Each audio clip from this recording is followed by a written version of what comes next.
Hey guys, welcome back. And for those that are new here, welcome. My name is Stephanie. This is the longest since I've been, working on my YouTube channel that I haven't uploaded on YouTube. My last video, it says, was uploaded 2 months ago, which is insane because I was doing really well. I was always very proud of my YouTube channel, and I'm really glad to be back. This is a little update on what's been going on, my story on how I almost died having COVID, and what's next in the books for me. So before we get into it, don't forget to hit that big red button down below to join this amazing community, and let's get into it.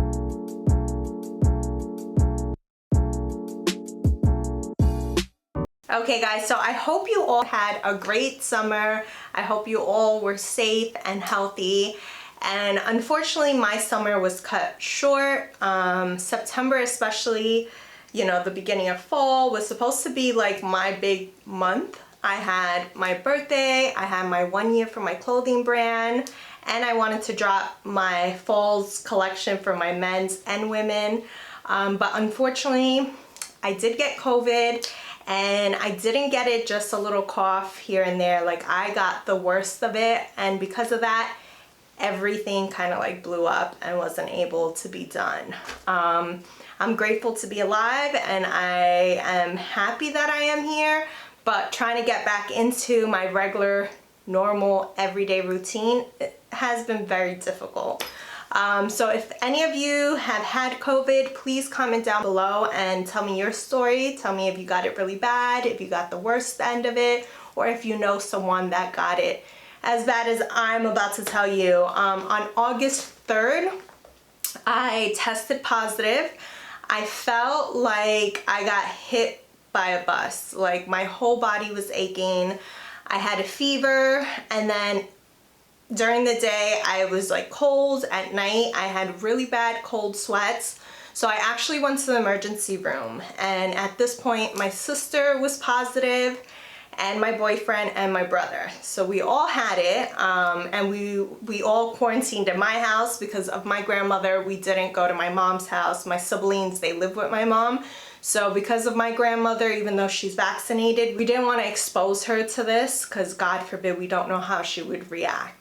So everyone was in my house. We all were sick, but I went to the hospital, and literally they sent me home with prednisone, and they were like, you'll be fine in 3 days, don't worry about it.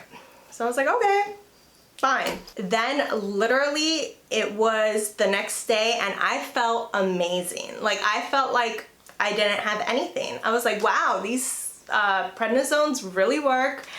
They should give it to everyone that has COVID because I feel like $1,000,000. Felt great. Long story short, it was the second day after I went to the emergency room, and I went downhill. I felt like crap. I lost my sense of smell. I couldn't taste anything. I just felt cold 24/7. The chills stopped.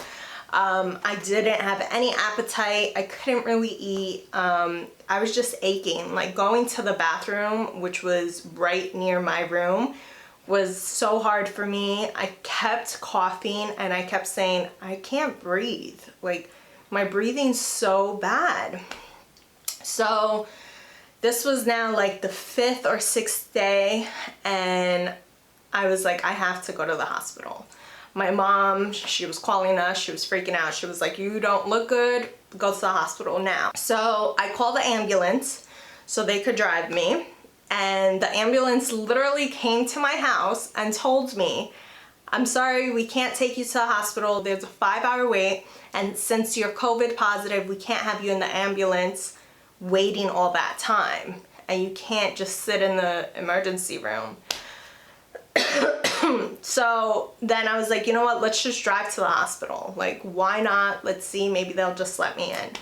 So my boyfriend was with me, and at this point we were driving there. I felt so sick. I can't even explain how sick I felt. It was so bad, and I just felt, at this point, I felt like my body was just so cold.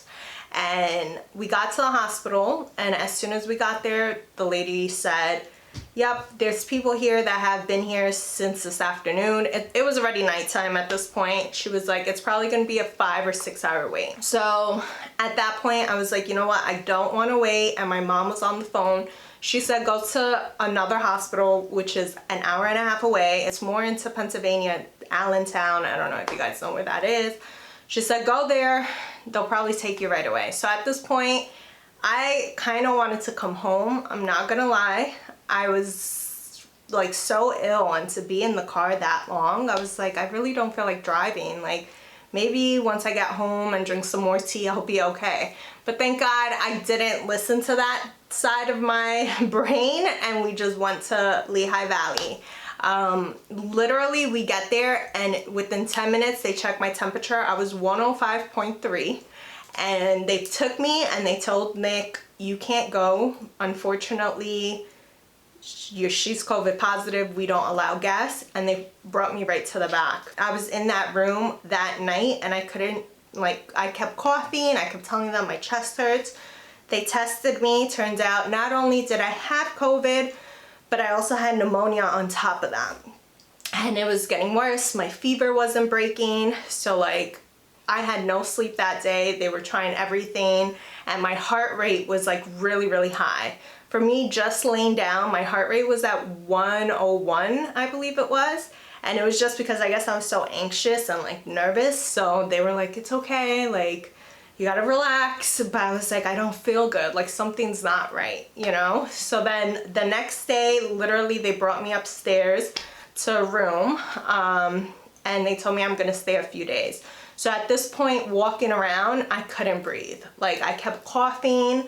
I kept telling them I don't feel good. They were awesome. The staff there was amazing. Everyone really like took care of me.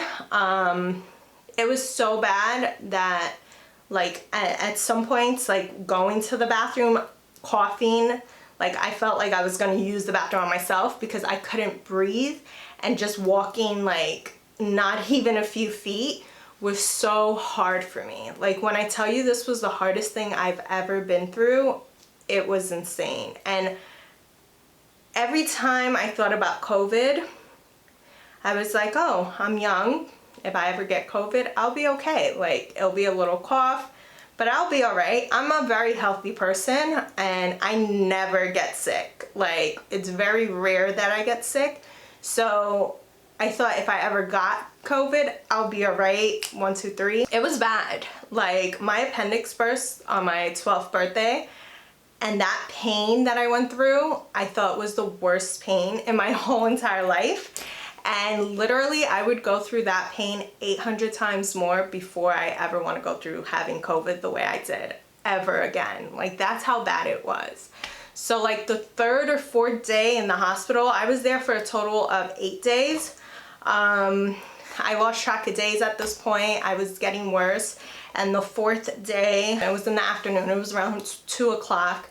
And I remember my nurse came in, I called her and I was telling her, I can't breathe right. And she's like, are you okay? Let me check your vitals. My oxygen was really low. And then literally right there, I just felt like I was like choking. Like, I couldn't breathe. I started coughing, and then I stopped breathing. Like, I was panicking. I even peed all over myself on the bed. Like, I just felt my body going limp. And like, literally in my head, I was like, I'm gonna die. Like, that's how bad it was. I don't want to get upset because, like, you know, I went through it, but I was alone. Like, I kind of got out of it for a little bit. They put the oxygen on me, and then when I snapped back, my coughing stopped, and I finally felt like I got a breath of air. And when I looked, there was like 6 nurses in my room, 4 doctors, and they said, we have to rush her to ICU right now. And I remember, like, I looked at myself and I peed all over. So I was so embarrassed. And I remember just thinking, like no matter how old I am, I'm like, I just want my mom, like, you know? So I FaceTimed my mom. They gave me my stuff, and I said, I really need my phone. I need to call my mom. So, jeez.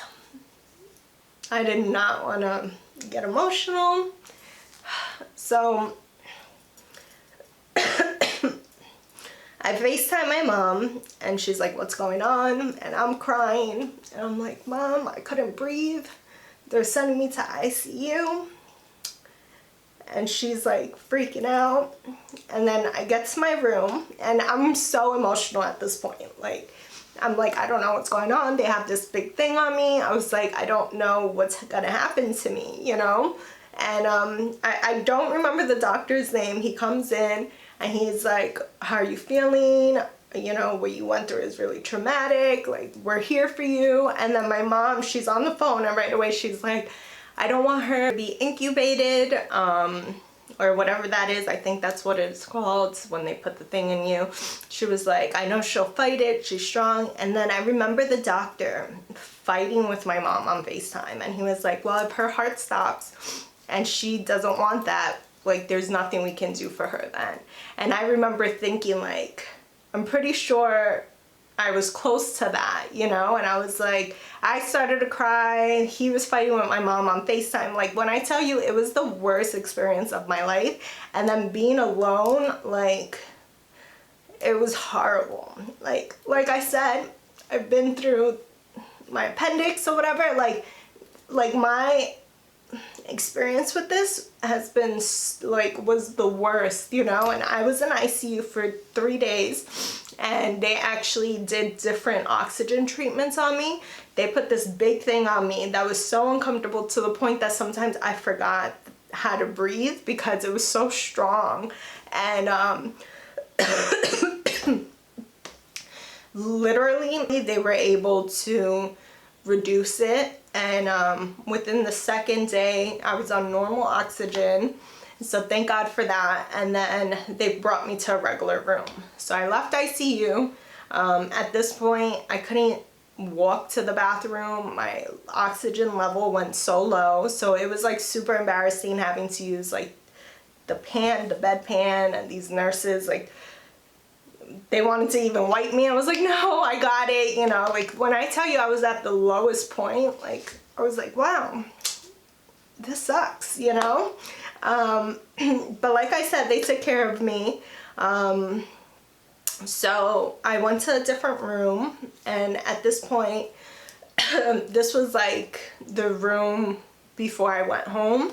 And this, like, the bed was over here and the bathroom was so far away. Like, I wanted to use the bathroom. I didn't want to use the bedpan or anything. Excuse me. I didn't want to use the bedpan. So, my chest is hurting me a little bit, but I didn't want to use the bedpan. So I kept walking to the bathroom.